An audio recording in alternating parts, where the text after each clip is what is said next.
Jy luister na Millie FM en dit is weer Storytyd saam met Juffrou Blanche Strieter. Vandag se storie kom weer uit Leer jou kind Christelike waardes wat geskryf is deur Leni Houwer. En vandag se storie is Jok maak net groter moeilikheid. Eendag was daar 3 renosterseuns wat baie groot maats was. Hulle name was Robbie, Callie en Reinhou.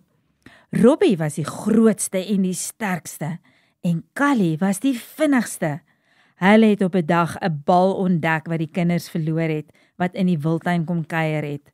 Robbie en Callie het baie lekker met die bal gespeel, omdat hulle albei gehou het van hardloop, skop en stamp. Reinhou was nie so goed hiermee nie. Hy kon goeie planne maak om dinge te bou met stompe wat hy ronddra met sy horing. Renosters het mos voor op hulle koppe 'n horing en dit is baie handig om stompe om te stoot en rond te dra. Reinhou wou eerder hê hulle moet 'n dam probeer bou, sodat as dit weer reën, hulle baie water sou hê om in te swem. Maar die ander 2 renosterseuns wou net bal speel.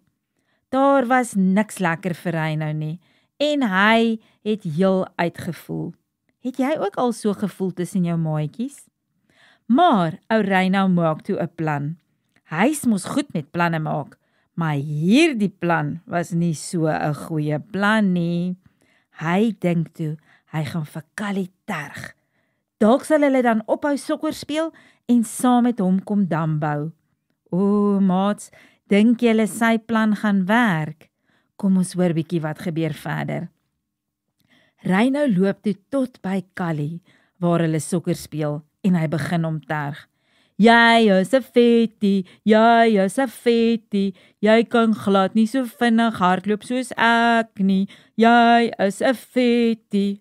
Oh, Callie steur hom nie daaraan nie, maar Reinhou hou net aan. Later skree Callie terug, renosters is veronderstel om vet en sterk te wees. En Reinhou skree net al hoe harder.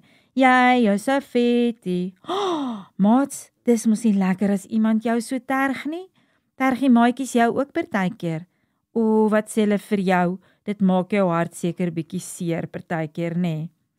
Maar toe raak Robbie vies, want hulle kry nie lekker sokker gespeel nie. Hy skree ook nou saam.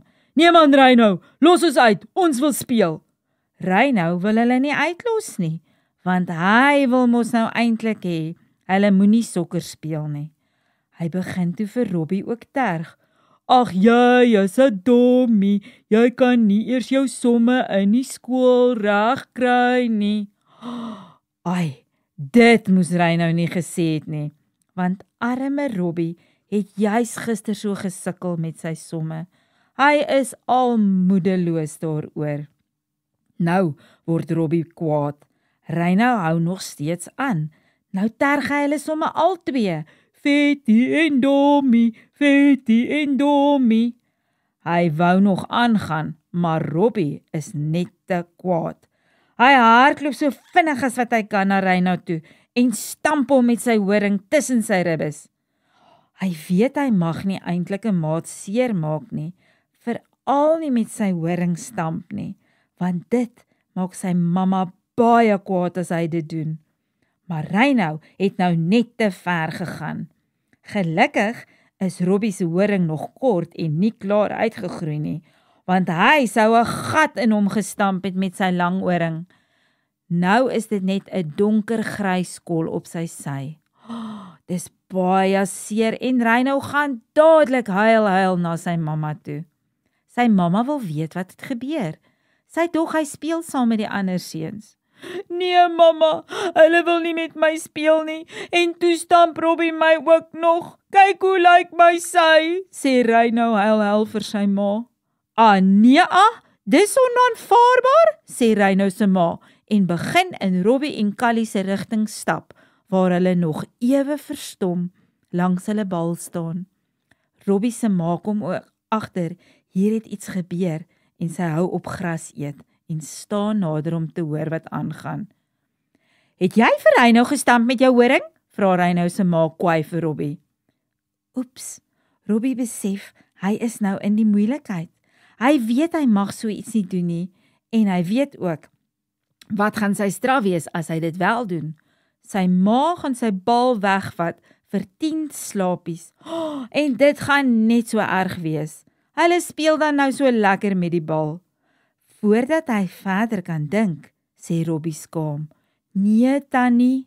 Nou raak die hele storie, en elke kind het 'n ander storie. Reino sê Robbie het hom gestamp, omdat hulle nie wou hê hy moet saam sokker speel nie. En Callie sê, Reino het hulle geterg, en Robbie sê net, hy weet nie hoe Reino so seer gekry het nie. Die mammas is raad op, vir wie moet hulle nou glo? En toe kom Robbie se pa, Rob Renoster daaraan. Hy's baie groot en baie sterk, en almal is baie bang vir hom.